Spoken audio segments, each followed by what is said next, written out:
జాగ్రత్తగా వినండి. మనలో ఎవరినైనా దేవుడు సేవకు పిలిస్తే, మనలో ఎవరైనా దేవుని సేవ పొందుకుంటే అది మహాభాగ్యం. ఏమిటది? మహాభాగ్యం. జాబు లేని వాడికి ఏం కావాలి చెప్పండి? ఏదైనా జాబ్ ఉంటే చాలు, అవునా? అలాంటి వాడికి గవర్నమెంట్ జాబ్ వస్తే, ఏ జాబ్ వస్తే, గవర్నమెంట్ జాబ్ వస్తే ఎగిరి గంతేస్తాడా గంతేయడా చెప్పండి? గంతేస్తాడు. సెంట్రల్ గవర్నమెంట్ జాబ్ వస్తే గాల్లోనే నడుస్తాడు, అవునా? గవర్నమెంట్ జాబ్ కంటే సెంట్రల్ గవర్నమెంట్ జాబు ఇంకా ఎక్కువ. ఒప్పుకుంటారా? మరి సెంట్రల్ గవర్నమెంట్ జాబ్ కంటే పరలోక గవర్నమెంట్ జాబు చెప్పండి ఎక్కువ తక్కువ?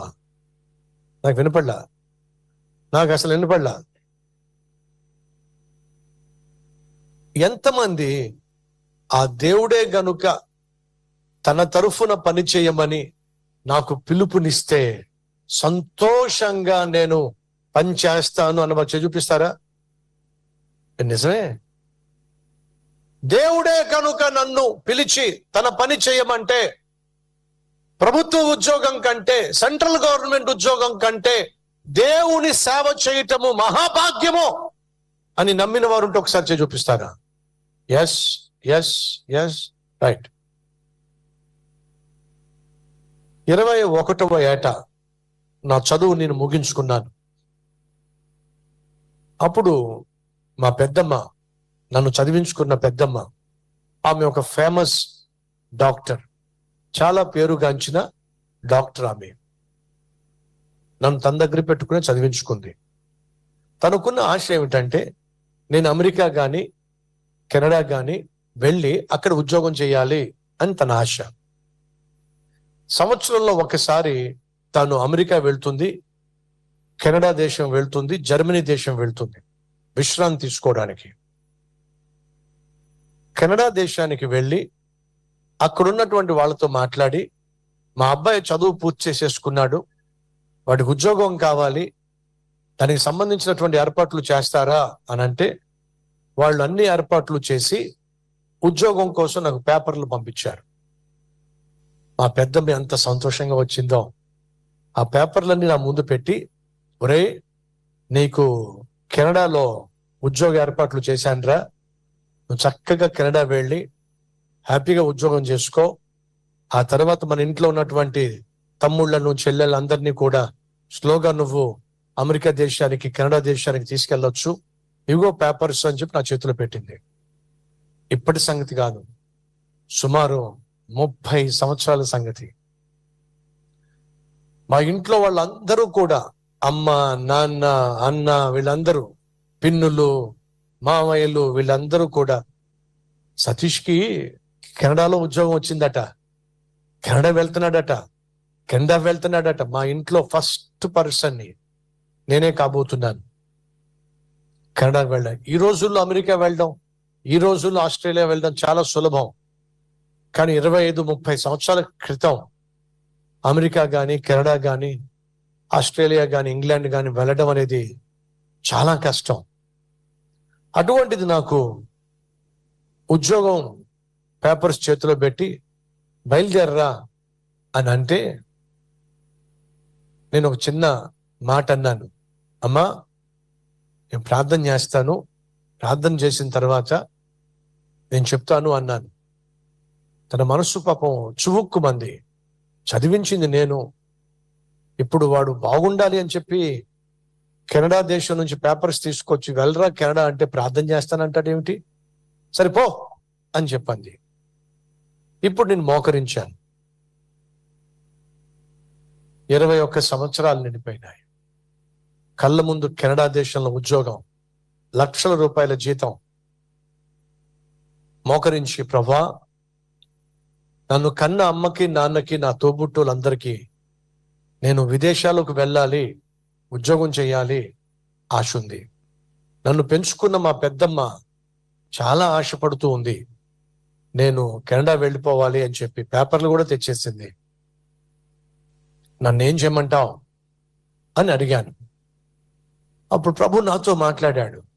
30 సంవత్సరాల క్రితం ప్రభు నాతో మాట్లాడాడు. ఏమని తెలుసా?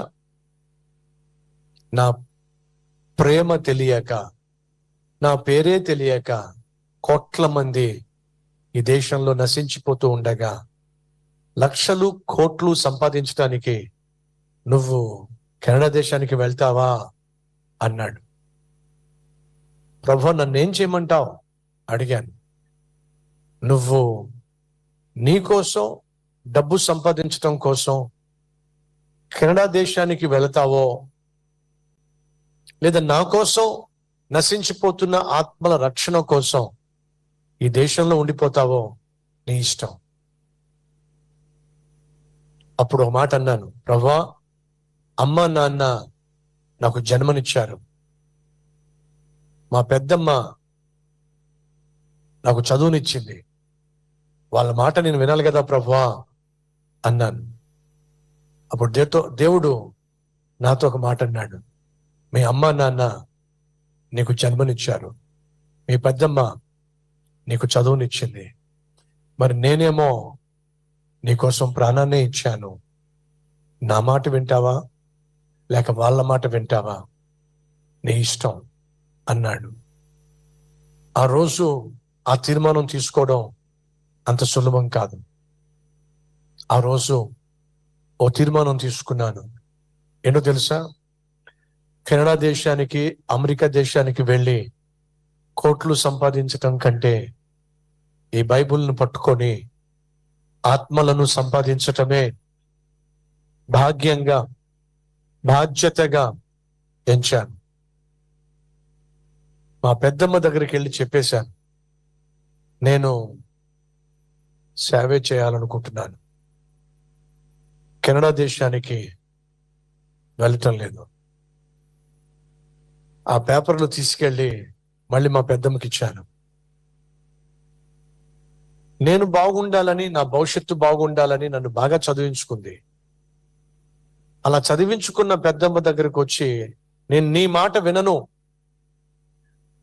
లక్షల రూపాయలు సంపాదించే ఉద్యోగం చేయను, నా చావు నేను చేస్తాను అన్నట్టుగా మాట్లాడితే తను తట్టుకోలేక ఆ పేపర్స్ నా ముఖం మీద కొట్టింది. కొట్టేముందో తెలుసా? ఇంకెప్పుడు నీ ముఖం నాకు చూపించొద్దు, పో బయటికి అని చెప్పింది. రే సహోదరి, సహోదరులు, ఆ రోజు ఈ బైబిల్ పట్టుకొని ఆ ఇంట్లోంచి బయటకు వచ్చేసాను. ఈ బైబిలే నన్ను ఈ స్థాయికి తీసుకొచ్చింది. ఈ బైబిలే నాకు ఇంత గౌరవాన్ని, ఇంత ప్రేమను, ఇంతమంది ప్రేమించేటటువంటి అక్కలను, అన్నలను, తమ్ముళ్లను, చెల్లెలను, అమ్మలను, నాన్నలు నాకు ఇచ్చింది. సహోదరి సహోదరులు, అడుగుతున్నాను, ఒకవేళ దేవుడు ఈ రోజు నీతో మాట్లాడుతూ, అమ్మా నాన్న నీకోసం ప్రాణం పెట్టి ఉండొచ్చు, కానీ నీకోసం అమ్మా నాన్న నీకు జన్మనిచ్చి ఉండొచ్చు, నీ తల్లి నీ తండ్రి నీకు జన్మనిచ్చి ఉండొచ్చు, కానీ నేనైతే నీకోసం ప్రాణాన్ని ఇచ్చాను. నా కోసం నువ్వేం చేయబోతున్నావు? మిగిలిన నీ జీవితాన్ని నా కోసం నువ్వు ఎలా వాడబోతున్నావు అని అడిగితే నీ సమాధానం ఏమిటి? ఒకవేళ ఆ రోజు దేవుడు నన్ను సేవ చేయమని పిలిచినప్పుడు ఆ పిలుపును అందుకొని, ఆ పిలుపును ఒకవేళ నేను తిరస్కరించి, ప్రభు నా వల్ల కాదు, అమ్మా నాన్నలను పోషించాల్సిన బాధ్యత నాకుంది, వాళ్ళకున్న కష్టాల్లో పంచుకోవాల్సిన బాధ్యత నాకుంది, అమెరికా లాంటి దేశానికి, కెనడా లాంటి దేశానికి అవకాశాలు చాలా అరుదుగా వస్తాయి, ఈ వయసులో లక్షల రూపాయలు సంపాదించడం అనేది నూటికో కోటికో ఒకళ్ళకి వస్తుంది, ఇంత అద్భుతమైన అవకాశాన్ని విడిచిపెట్టి నీ సేవ చేయమంటావేమిటి అని ఒకవేళ నేను ఆ రోజు ఉద్యోగం చేసుకోవడానికి వెళ్ళిపోయినట్లయితే సహోదరి సహోదరులు, నేను కెనడా దేశంలో కోట్ల రూపాయల ఒక ఇల్లు కొనుక్కునేవాడిని. కోట్ల రూపాయలు సంపాదించి సుఖంగా సౌఖ్యంగా ఉండేవాడిని. కానీ దేవుని కొరకు ఇంత పెద్ద ఇల్లు నిర్మించే అవకాశాన్ని పోగొట్టుకునేవాడిని. నా ఇంటికి ఒకవేళ చుట్టాలు రమ్మంటే 2, 3 లేక 10 మంది వచ్చేవాళ్ళేమో. కానీ దేవుని ఇల్లు నిర్మించేటటువంటి కృప నాకు ఇచ్చాడు కాబట్టి దేవుడు ఇదిగో ఆయన ఇంటికి ఇంతమంది వచ్చారు.